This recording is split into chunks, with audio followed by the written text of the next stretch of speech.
Morning Exercises, January 3rd.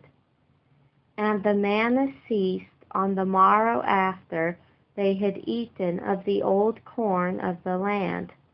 Neither had the children of Israel manna any more, but they did eat of the fruit of the land of Canaan that year. Joshua 5:12. This cessation of the manna is one of the several remarkable occurrences at the crossing of the river Jordan. God is everything to his people. In the wilderness they had no pathway, but he led them in a pillar of cloud by day and a pillar of fire by night. They were in danger, but he was their defense. They had no abode, but he was their dwelling place. They had no water, but he gave them streams in the desert. They had no provisions, but he rained down manna around their tents. So that what nature refused, Providence furnished, and what could not be derived from the ground came from the clouds. When the supplies they brought with them from Egypt were spent, they feared they were going to perish. They forgot the hand that had dried up the sea and said, "Can God furnish a table in this wilderness?"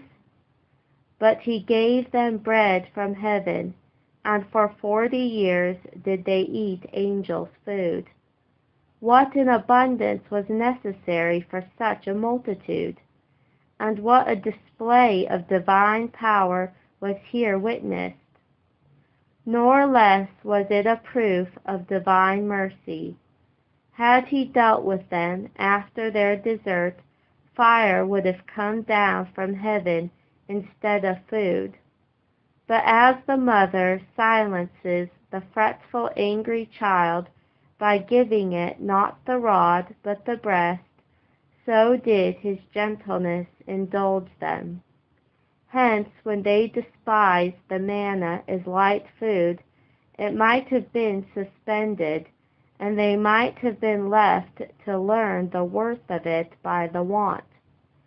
But day after day, year after year, it continued to attend them, and ceased not till the day after they had taken possession of their inheritance, and they had eaten of the old corn of the land.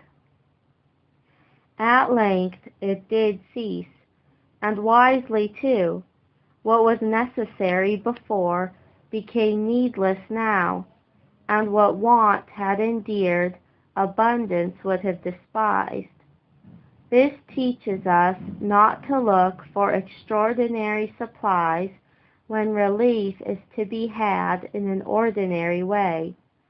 He who sustained Israel is as almighty as ever, but we must plow and sow and gather into barns.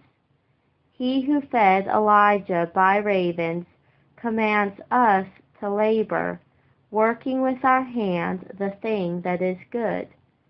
If a man neglects the means of subsistence, he is not trusting Providence, but tempting it, and is likely to be reminded by something more than Scripture, that if any man will not work, neither shall he eat.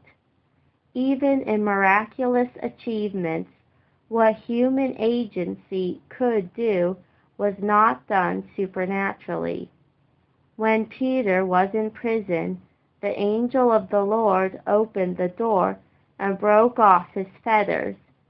For this Peter could not have done, but he did not take him up in his arms and carry him out, but said unto him, "Bind on thy sandals, and follow me."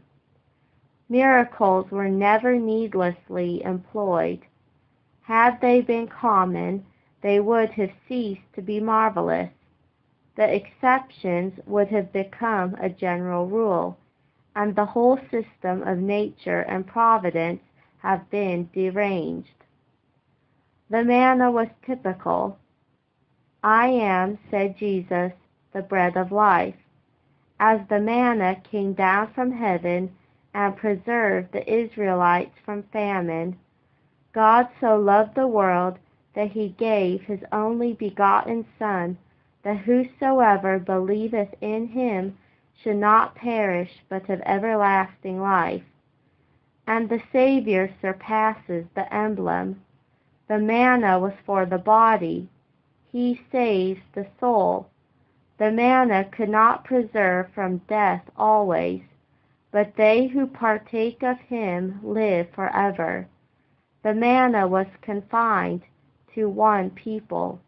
He gave his flesh for the life of the world. He therefore is the true bread. And shall this cease?